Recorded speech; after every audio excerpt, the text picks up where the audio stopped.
Par contre, je vous préviens, commencez pas à me dire Loukadine, ça arrive.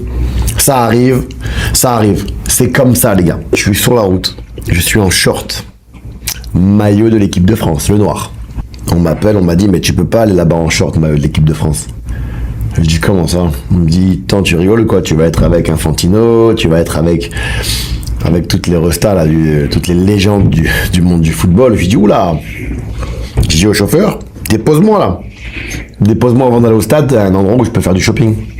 Je débarque, Del Piero, Materazzi, Ramos, Kaka devant moi avec Roberto Carlos dans la même box, tu vois. Ils me disent bonjour. Alors comment j'ai honte? Je me suis dit, ah ouais, Adil, t'es différent. Oh, c'est chaud. Bon, j'ai quand même mangé.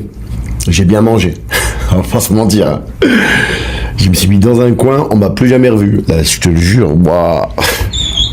Materazzi, il vient me voir. Kaka, il vient me voir. T'es prêt à jouer, non? T'es prêt à rentrer? Bah, tu connais les footballeurs, ça se chambre. Enfin bref, j'avais honte. Le seul problème pour moi, et ça s'est passé malheureusement pour nous, c'était notre milieu de terrain à deux. Je pense que si on revenait sur mes dires sur la chaîne de M6+, ici sur YouTube, je vous avais dit qu'à un moment donné, je pense il aurait fallu changer les choses. Alors, vous allez dire, c'est facile maintenant de le dire parce que on a perdu et on voit les problèmes. Non, je vous avais dit ça depuis le début. Un milieu de terrain à 3 avec un Rabiot que j'ai trouvé moi très très bon. Je crois que sur une première mi-temps, il a dû récupérer 3 ou 4 ballons dans les pieds avec son impact athlétique. Je trouvais qu'il était vraiment très très très intéressant. J'ai eu peur moi aussi qu'il prenne un rouge, mais un Adrien Rabiot avec un milieu de terrain à 3 peut faire très très mal par cette capacité qu'il a à se projeter dans la surface de réparation.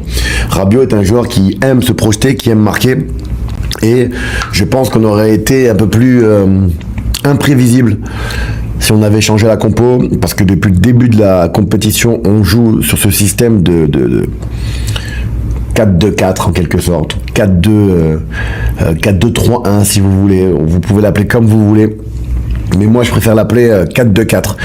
Par contre, je vous préviens, commencez pas à me dire Loukadine, ça arrive. Ça arrive, ça arrive. C'est comme ça, les gars. C'est tout. Mais moi, je vous l'avais dit depuis le début que j'aurais préféré sacrifier un joueur et passer à 3 milieux de terrain. L'alimentation, non seulement c'est plus facile pour toi pour alimenter, en plus de ça, avec un milieu à 3, plus facile pour tes centraux ou ta défense de relancer, beaucoup plus de possibilités. Et puis après, tu as beaucoup plus le choix de pouvoir régler tes attaquants. Encore une fois, les gars, quand je parle de milieu de terrain, je ne parle pas individuellement du joueur comme Tchouaméni, Rabiot ou Koné ou qui vous voulez. Je parle de l'aspect tactique. Voilà. Moi, je pense que Tchouaméni a dû reculer et n'a pas pu jouer comme il le voulait parce que justement, les 3 au milieu de terrain, au milieu de terrain, tu avais Rodri, que j'ai trouvé très très bon. Tu avais Ruiz, exceptionnel. Et Olmo qui lui venait justement demander ses ballons dans les intervalles.